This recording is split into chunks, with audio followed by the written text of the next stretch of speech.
রোববার সকালে রাজধানীর আগারগাঁওয়ে নির্বাচন প্রশিক্ষণ ইনস্টিটিউটে শুরু হয় ভোটার তালিকা হালনাগাদের তথ্য সংগ্রহকারী ও সুপারভাইজারদের প্রশিক্ষণ কার্যক্রম। উদ্বোধন অনুষ্ঠানে সভাপতিত্ব করেন নির্বাচন কমিশন সচিবালয়ের সিনিয়র সচিব আক্তার আহমেদ।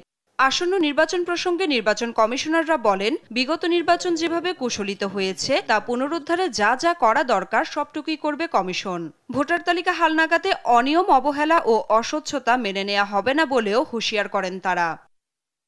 আমাদের যা যা করার লাগে তাই করব।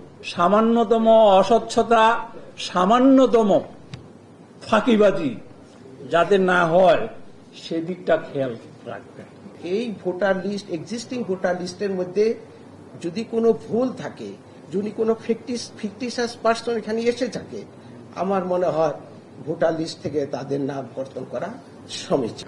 আর সবার প্রচেষ্টায় জাতিকে সুষ্ঠু ও নিরপেক্ষ নির্বাচন উপহার দেওয়ার আশাবাদ জানান সিইসি AMM নাসির উদ্দিন। 18 কোটি মানুষ যে বঞ্চিত, এই তাদের এই বঞ্চনার দুঃখ তারা বলার জন্য আছে, আমরা আছি। আমরা দায়িত্ব নিয়েছি ইনশাল্লাহ তাদের বঞ্চনা যাতে আমরা ঘুষাইতে পারি।